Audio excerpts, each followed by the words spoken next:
Welcome back to Stockton Heath Primary School, where excavations continue to explore the Roman settlement that may once have laid here underneath the school and the playground.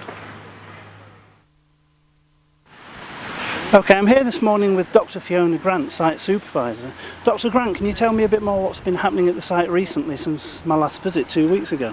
Okay, well this week we've been predominantly looking at the actual road itself, looking at the makeup of the road and the sequences in the development of the road. As you can see, it's sunken slightly in the middle where it's had more wear. Right.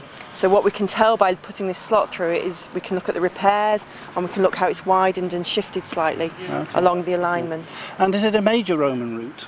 It is. It's one of the main roads, if you like, one of the north to south link roads. So yeah, that explains the width of it, really. Right. Would it be domestic or would there be any military use, do you think? It would be for both, but originally obviously it was for a military use. Yeah.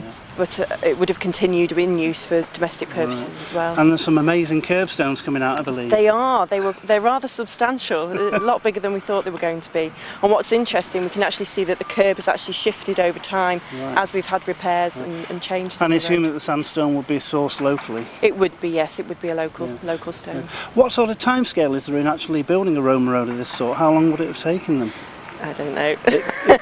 It's fairly open book, isn't it? It is, yes. Yeah. It was. I mean, originally you would have the road would have been laid out by the surveyors, and the original road would have been laid. But as I said, it's changed over time. It's been developed and it's been repaired as well. Right. So. And what direction are we running here? Is it? It's almost directly north-south on this site here. What other features have come up on the site that have quite excited you recently? Okay, well we've been doing some more work on the building plots over at the far eastern side of the site. They're very delicate because they're timber buildings, so they just show as stains really in the sand. Yeah. And obviously with the weather that we've been having recently, we've had to keep them under cover. But it's quite interesting because we have a sequence of building events in that area, and we've also found evidence of a fire in the area that has burnt down one of the walls, which has then tumbled into one of the ditches in that area. And is that speculative as to whether that was an accident or could it have There's no way of knowing. It was almost certainly an accident. It would have been quite common with timber buildings and obviously with fires it was your only sort of heat and so there was no Roman fire brigade in those days? No, no evidence of it anyway. Well, I believe you've still got some more artefacts that we'll take a look at in a short while, but for now, thank you very much. Okay, you're welcome.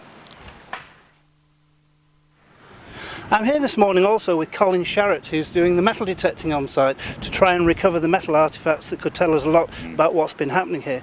Colin, how's it all going? Fine, really. Extremely exciting site for the archaeology side of it, metal-wise.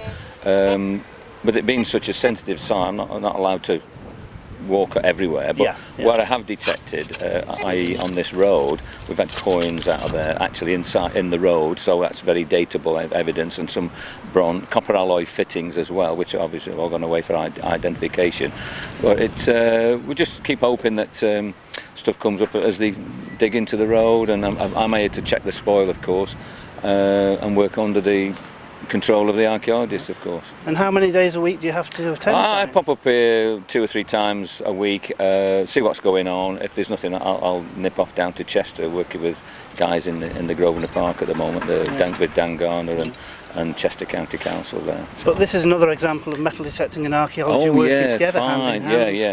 I worked with this group, Earthworks, for over 10 years now, and it was the first archaeological unit that took on, from the northwest anyway, as far as I'm aware, metal detectors to assist, and we've gone on from strength to strength with that. Really well, I won't keep you. You've obviously got a lot of important work to do. Yeah, go find some more coins. I'll catch up with you later. Thanks, James. Cheers. Bye.